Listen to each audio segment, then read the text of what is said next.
Merci de vous savoir nombreux à suivre cette tranche d'information de la mi-journée sur la FM Télévision. Mesdames et messieurs, bonjour et bienvenue de nouveau pour parler de paix sur la situation sécuritaire dans l'Est de la RDC. Ils vont débuter le 21 novembre prochain à Nairobi sous l'égide du facilitateur de la communauté des États de l'Afrique de l'Est, l'ancien président kenyan Uhuru Kenyatta, qui a d'ailleurs entamé ce lundi des consultations à Kinshasa avec des communautés de deux Kivu, ceux de l'Ituri, ainsi que les présidents de deux chambres du Parlement et le Premier ministre. Nous y reviendrons dans notre édition de 19h30.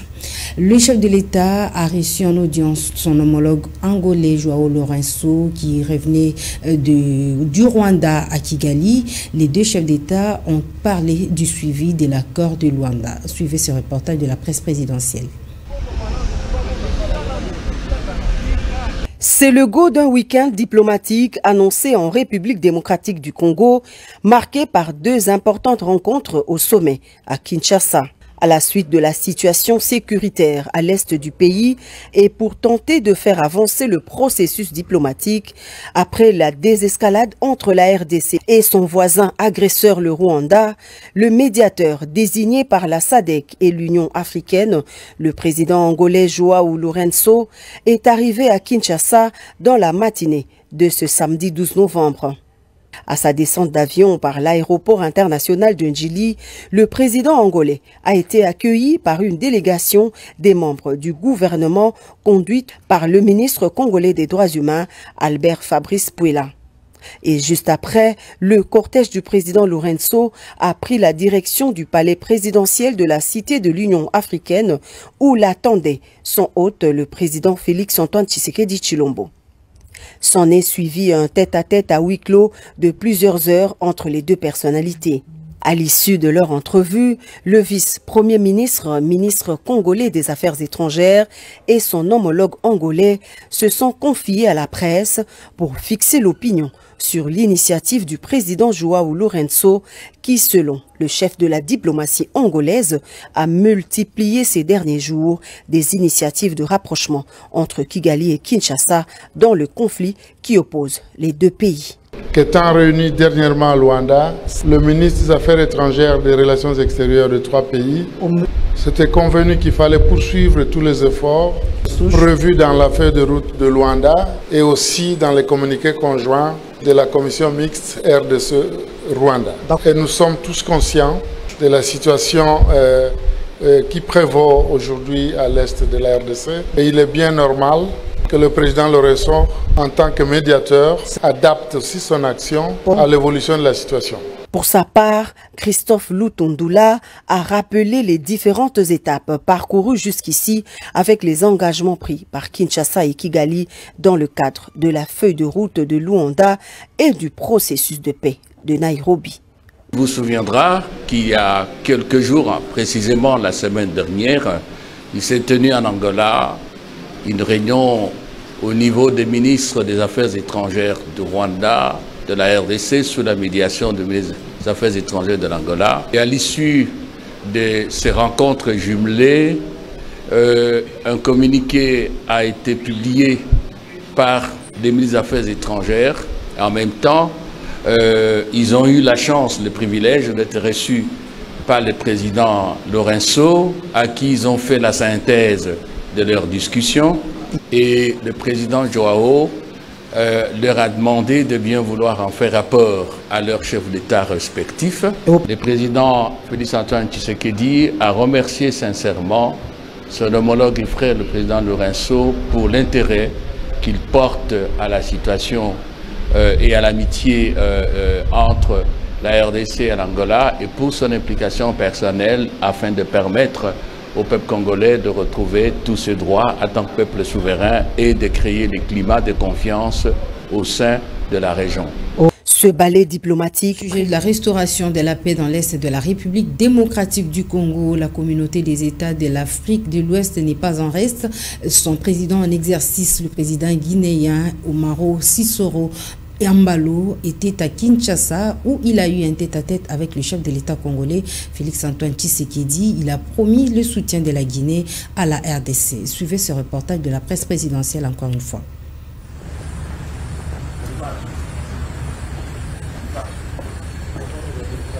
C'est dans la soirée du samedi 12 novembre que le président de la Guinée-Bissau est arrivé à Kinshasa, à la résidence officielle du président congolais, où Umaro Sissoco Embalo et Félix-Antoine Tshisekedi Tshilombo ont échangé pendant près d'une heure en présence des deux ministres des Affaires étrangères des deux pays respectifs.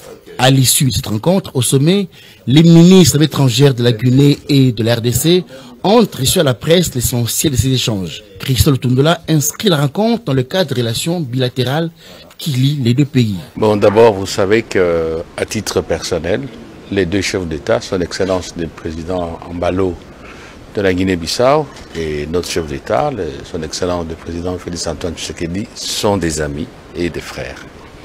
Ensuite, vous savez aussi que depuis longtemps, la Guinée-Bissau et la RDC, ce sont des pays qui sont des pays africains avec des relations très très fraternelles. Et le président Embalo était à la COP 27. Il est passé par Paris et avant de rentrer chez lui, il a décidé de venir voir son frère et faire le point de la situation de relations bilatérales et pourquoi pas aussi de la situation dans laquelle nous nous trouvons, qui est une situation de crise sécuritaire à l'est de la RDC. Donc c'est de tout ce problème qu'ils ont parlé tous les deux. La RDC qui traverse une période d'agression lui imposée par son voisin le Rwanda, la Guinée-Bissau attend apporter sa contribution pour stopper les escalades entre Kinshasa et Kigali, d'après Suzy Carla, ministre des Affaires étrangères de la Guinée-Bissau. L'Union des leaders des églises des réveils pour l'avancement du Congo soutient totalement le président de la République dans ses résolutions de restaurer la paix dans l'Est de la RDC à travers une déclaration lue le week-end dernier. Cette plateforme des serviteurs de Dieu dénonce la mauvaise foi du Rwanda. Suivez. Voilà pourquoi nous accordons à l'esprit de cette adresse présidentielle, soutenons ce qui suit. 1.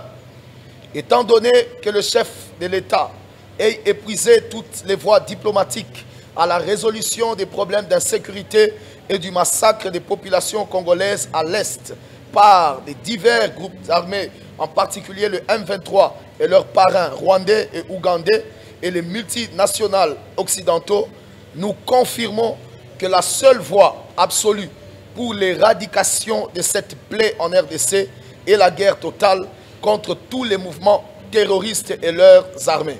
2. Nous encourageons ainsi tous les Congolais de sang à l'esprit nationaliste et à l'âme guerrière de répondre massivement à l'appel du chef de l'État pour gonfler les rangs de l'armée et de la police nationale afin de défendre jusqu'au sacrifice suprême l'intégrité nationale, l'avenir de nos enfants, d'être les instruments divins de la vengeance divine des millions de Congolais morts durant cette guerre d'agression depuis 1998 à nos jours, soit 24 ans.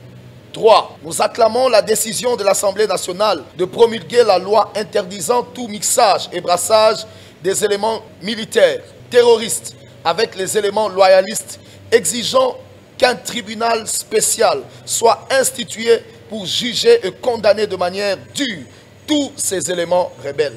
4.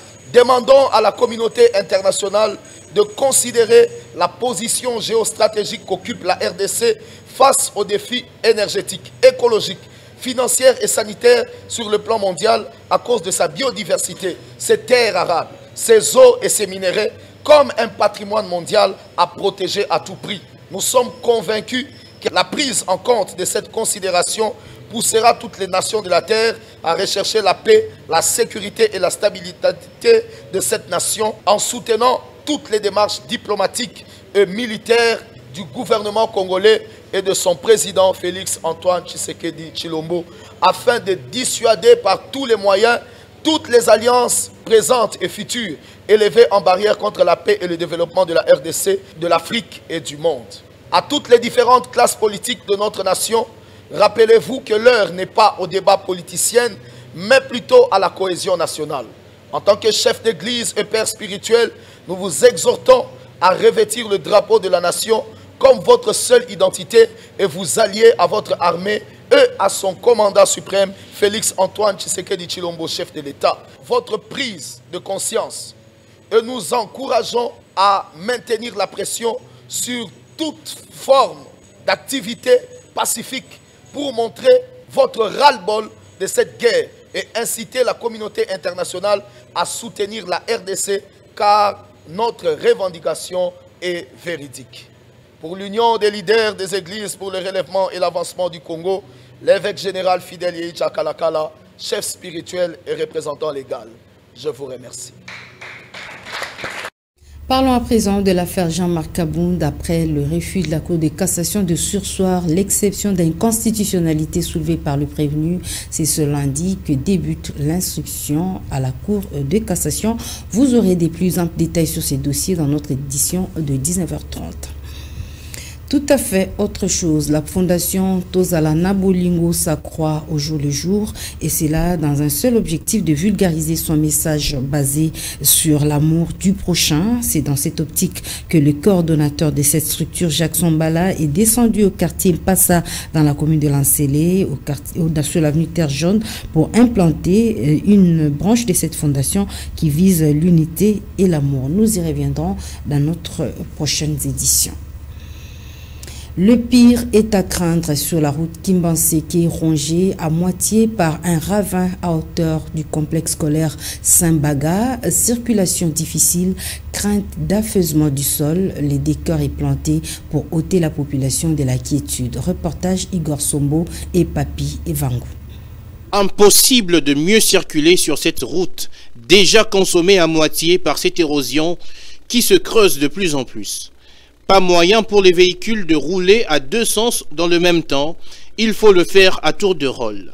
La population fait porter le chapeau de cette réalité à la Régie des eaux qui avait récemment démarré les travaux d'installation des tuyaux en pleine route. La route est détruite. Les agents de la Régie des eaux devraient revenir arranger la route après avoir travaillé. Moi-même, j'étais victime. Je suis tombée ici.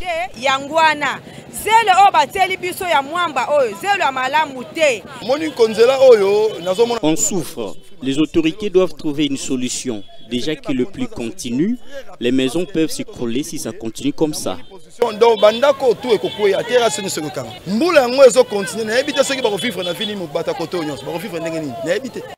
De leur côté, les chauffeurs de taxi se plaignent de la baisse de leurs recettes. La route était en bon état, mais depuis le début de ces travaux, on n'arrive plus à bien travailler. On travaille dans des conditions très difficiles à cause des embouteillages. Les propriétaires de véhicules attendent de nous quelque chose, mais aujourd'hui, le versement pose problème.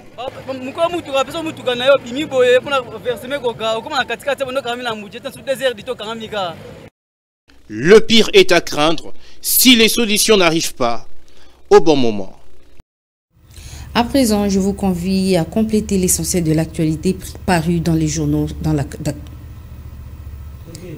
À présent, je vous convie à suivre cette revue de presse.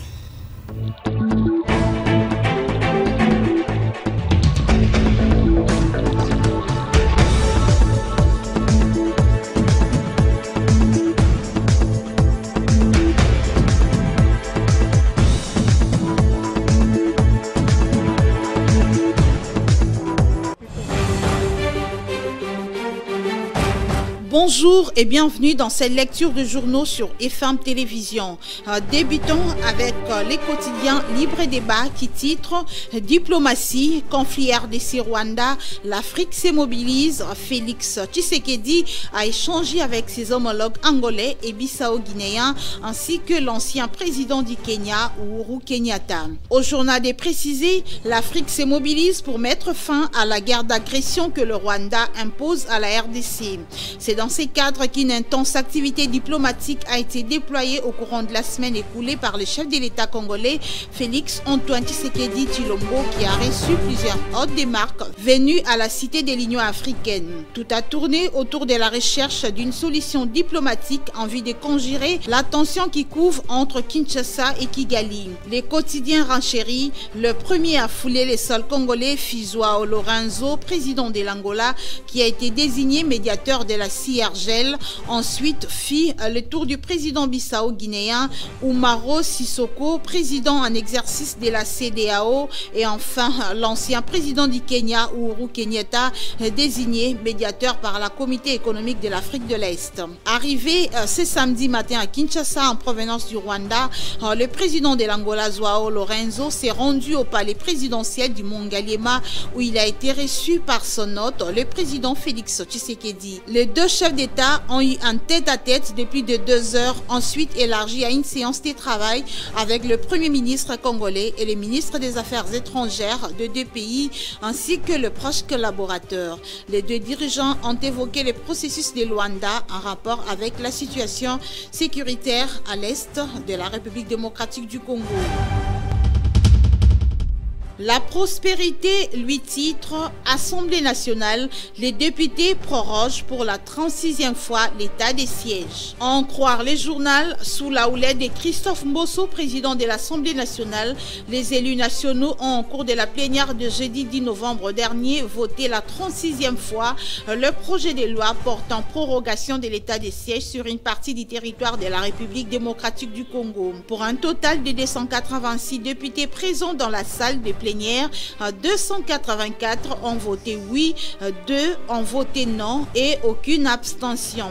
Ainsi, le projet de loi portant autorisation de la prorogation de l'état des sièges dans la province de l'Ituri et du Nord Kivu a conclu Christophe Mbosso, avant d'ajouter que ce projet de loi sera transmis au Sénat pour un examen en seconde lecture. Processus électoral, la prospérité, titre RDC, Lisanga Bonganga, candidat déclaré à la présidentielle de 2023. Après Matata Pogno, Martin Fayoulou et Jean-Claude Bouende, la liste des prétendants candidats à la succession de Félix Tshisekedi à la tête de la République démocratique du Congo s'allonge. C'est au tour de l'ancien ministre des Relations avec le Parlement, Jean-Pierre Lisanga Bonganga, d'officialiser sa décision de briguer la magistrature suprême en 2023. Il a fait savoir au cours d'une conférence de presse animée le mardi 8 novembre au centre CEPAS dans la commune de la Gombe. Dans sa communication, il a rappelé les temps forts de son parcours politique marqué essentiellement par une participation à des dialogues et consultations politiques et un passage éphémère au gouvernement après une expérience ratée à l'Assemblée nationale. Parlons à présent sport avec l'avenir qui titre Chan Algérie 2022. Les Léopards A s'envolent ce lundi pour un stage bloqué du 14 au 21 novembre 2022 en Turquie. En prélude du stage de préparation qui aura lieu du 14 au 21 novembre courant en Turquie, les Léopards A de la RDC ont repris des services ce samedi 12 novembre 2022 sur la pelouse synthétique du stade des Martyrs de la Pentecôte sous la conduite du sélectionneur principal Otis Ngoma en prévision de leur participation au 7e championnat d'Afrique des Nations de football prévu du 13 janvier au 4 février 2023 en Algérie. Ce stage sera ponctué de 2 matchs amicaux les 17 et 20 novembre 2022 respectivement face à la Gambie et la Libye. Il s'envole pour la capitale turque ce lundi 14 novembre à bord d'un régulier de la compagnie Turkish Airlines.